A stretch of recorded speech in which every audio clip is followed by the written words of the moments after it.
નમસ્કાર દર્શક મિત્રો, હું છું રૂપલ લુણીચિયા. સંપૂર્ણ ન્યૂઝમાં આપનું સ્વાગત છે. પાલનપુર શહેર પશ્ચિમ અને પૂર્વ પોલીસ સ્ટેશન વિસ્તારમાં વિવિધ ગુનાઓમાં જપ્ત કરાયેલા વિદેશી દારૂનો કોર્ટના આદેશ અનુસાર કાયદેસર રીતે નાશ કરવામાં આવ્યો હતો. જિલ્લા પોલીસ તંત્રની દેખરેખ હેઠળ સમગ્ર કાર્યવાહી હાથ ધરવામાં આવી હતી. જપ્ત કરેલા વિદેશી દારૂને ચિત્રાથાણી નજીક લઈ જઈ રોડ રોલરની મદદથી નષ્ટ કરવામાં આવ્યો હતો. આ દરમિયાન પોલીસ અધિકારીઓ, પોલીસ કર્મચારીઓ તેમજ સંબંધિત વિભાગના પ્રતિનિધિઓ ઉપસ્થિત રહ્યા હતા.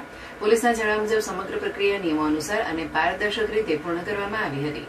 ગેરકાયદેસર દારૂના વેપાર સામે કડક કાર્યવાહી કરવાની પોલીસની પ્રતિબદ્ધતા આ કામગીરીથી ફરી સ્પષ્ટ થઈ છે.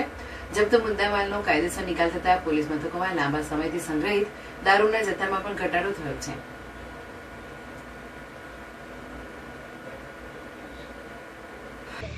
આજરોજ બનાસકાંઠા જિલ્લામાં પાલનપુર શહેરમાં પાલનપુર પૂર્વ અને પાલનપુર પશ્ચિમ પોલીસ સ્ટેશનમાં જે માન્ય ગુજરાત સરકારની જે દારૂબંધીની નીતિ છે એનો માન્ય રેન્જ આઈજી શ્રી પરિષદ રાઠોડ મેડમ અને જિલ્લા પોલીસ વડા શ્રી પ્રસાદ સુંબે સાહેબની સૂચના અન્વયે અને માન્ય એસડીએમ શ્રીના માર્ગદર્શન હેઠળ આજે આ જે બનાસકાંઠા પાલનપુર પૂર્વ અને પશ્ચિમ દ્વારા જે પ્રોહિબિશનના કેસો કરવામાં છે એનો જે મુદ્દામાલ છે અને નિકાલની જે આજે ડ્રાઈવ કરવામાં આવી હું આપને જણાવું કે પાલનપુર પશ્ચિમ દ્વારા 32,245 તેની અંદાજિત કિંમત 83,60,000 તેમજ પાલનપુર પૂર્વ પોર્શનને 528 જેની અંદાજિત કિંમત 96,000 જેટલી આટલો મુદ્દામાલનો આજરોજ નાશ કરવામાં આવ્યો છે.